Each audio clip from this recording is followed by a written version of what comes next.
નમસ્કાર મિત્રો, સ્વાગત છે તમારું આજના એક આ નવા વિડીયોમાં। નીટ યુજીની પરીક્ષા ગઈકાલે યોજાઈ, એનું કટ ઓફ જે છે એ ખૂબ જ ઊંચું રહે તેવી શક્યતા છે।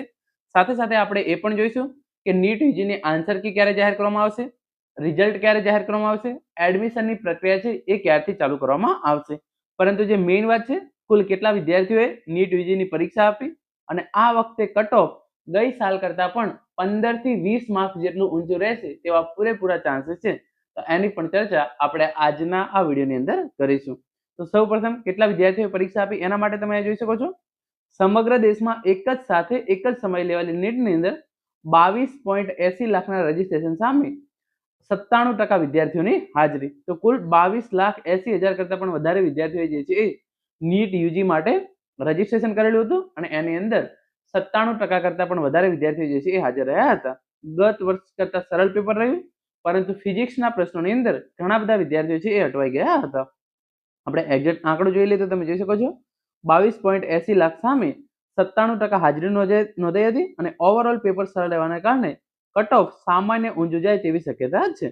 કુલ 551 શહેર અને અન્ય 14 શહેરની અંદર આ વિદ્યાર્થીઓએ પરીક્ષા આપી હતી। ગુજરાતની અંદર 79,000 જેટલા વિદ્યાર્થીઓએ રજીસ્ટ્રેશન કરાવ્યું હતું અને એમાંથી જે છે એ અંદાજિત 70,000 જેટલા વિદ્યાર્થીઓ જે છે એ પરીક્ષા આપી હતી। જે મેઇન વાત છે તમે જોઈ શકો છો, બાયોલોજીના 3 પ્રશ્નો મગજની કસોટી કરે તેવા પૂછાતા વિદ્યાર્થીઓ ગૂંચવાયા।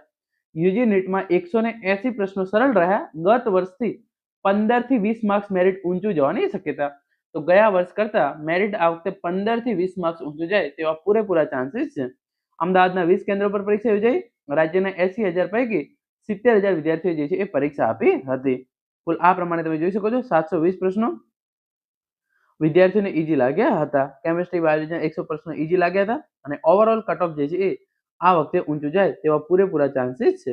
90% પ્રશ્નો એનસીઈઆરટી કોર્સના રહેતા વિદ્યાર્થીઓએ સરળતાથી લખ્યા હતા।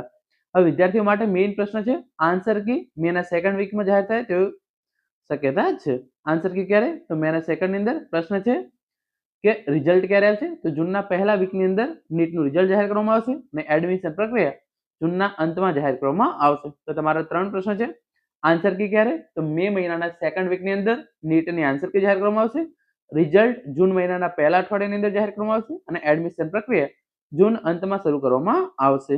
બાયોલોજીના 45 પ્રશ્નો ધોરણ 11-12ના 32 ચેપ્ટરમાંથી પૂછવામાં આવ્યા હતા। 45 પ્રશ્નો ધોરણ 11-12ના 32 ચેપ્ટરમાંથી પૂછાયા। કેમિસ્ટ્રી છે એની અંદર ઓર્ગેનિક કેમિસ્ટ્રી અને ઓર્ગેનિક એન્ડ ઇનઓર્ગેનિક કેમિસ્ટ્રીમાંથી સીધા પ્રશ્નો પૂછાયા હતા। ફિઝિક્સના 90 જેટલા પ્રશ્નો ફોર્મ્યુલા બેઝ પ્રશ્નો સમય માગી લે એવા પ્રશ્નો પૂછવામાં આવ્યા હતા। તો ઓવરઓલ પેપર જે છે એ સરળ રહ્યું હતું અને એના કારણે જ કટ ઓફ 15 થી 20 માર્ક્સ જેટલું ઊંચું જાય। ગયા વર્ષે જે કટ ઓફ હતું એના કરતાં 15 થી 20 માર્ક્સ કટ ઓફ આ વખતે ઊંચું જાય તેવા પૂરેપૂરા ચાન્સીસ છે। અને છેલ્લે તમે જોઈ લો, ગુજરાતના 70,000 થી વધુ વિદ્યાર્થીઓએ નીટની પરીક્ષા આપી। નીટનું પેપર એકંદરે સરળ, આ વર્ષે મેડિકલ પ્રવેશમાં કટ ઓફ ઊંચો જશે। ફિઝિક્સના પ્રશ્નો અઘરા રહેવા સાથે પેપર થોડું લાંબુ રહ્યું, કેટલાક સેન્ટરમાં ગેરરીતિના કેસો જે છે એ પણ સામે આવ્યા હતા। તો આ પ્રમાણે તમે જોઈ શકો છો, કટ ઓફ ઓવરઓલ ગત વર્ષ કરતા 15 થી 20 માર્ક્સ જેટલું ઊંચું જાય તેવા પૂરેપૂરા ચાન્સીસ છે। તો મિત્રો, આ હતો આજનો video. Thank you so much for watching.